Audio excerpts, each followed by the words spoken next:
बस अब देवास नगर निगम में महापौर द्वारा 2 एमआई सदस्यों को हटाया गया।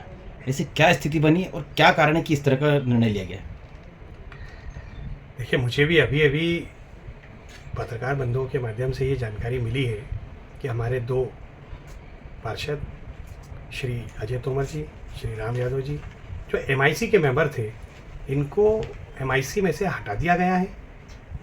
इस संबंध में महापौर गीता अग्रवाल जी द्वारा मुझसे कोई चर्चा नहीं की गई। मैंने जब जिलाध्यक्ष जी से बात किया तो जिलाध्यक्ष जी को भी इस बारे में कोई जानकारी नहीं है। मेरे ये बात समझ में नहीं आ रही है कि किनके दबाव में आकर उन्होंने इस तरह से ये निर्णय लिया है। ये निर्णय सामूहिक होना चाहिए था। मैंने प्रदेश नेतृत्व को भी इस बात से अवगत कराया है। दोनों पार्षद और उनके संग साथी मेरे पास आए हुए हैं। पूरा देवास जो उनका समर्थक है वो इस बात के लिए आक्रोशित है कि उन्हें क्यों पद से हटाया है।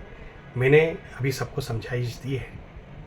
जो भी निर्णय होगा हमारा प्रदेश नेतृत्व तय करेगा। हमारी महापौर आदरणीय गीता अग्रवाल जी किस दबाव में काम कर रही हैं ये वो स्वयं बता पाएंगी कि उन्होंने किसके दबाव में ऐसा काम किया, किनके दबाव में इन पार्षदों को हटाया है। और पहली बात तो ये है कि आदरणीय गीता अग्रवाल जी को इस तरह का कोई निर्णय नहीं लेना चाहिए था। ये भी उनके साथी हैं। यदि उन्हें हटाना था तो उन्हें विश्वास में लेकर हटाना चाहिए था, और जिन कारणों से उन्होंने हटाया उसका खुलासा भी वो स्वयं ही करेंगी। आप यदि उनसे जाकर ये बात पूछेंगे तो मुझे लगता है कि वो बेहतर तरीके से बता पाएंगी। मैं लगातार 2 घंटे से कोशिश कर रहा हूँ कि मैं महापौर जी आदरणीय गीता अग्रवाल जी से बात करूँ, मगर उनसे मेरा किसी प्रकार से कोई संपर्क नहीं हो पा रहा है। कोई दुर्गेश अग्रवाल नाम का व्यक्ति उनका फ़ोन उठाता है और वो अपने आप को महापौर बताने लगता है। मुझे इस बात का भी मैं इस बात के लिए भी आश्चर्यचकित हूँ कि मेरी महापौर जी से बात नहीं हो रही है। अगर मेरी महापौर जी से बात नहीं हो रही है तो फिर एक आम आदमी किस तरह से उनके पास पहुंचेगा और अपनी व्यथा को बताएगा।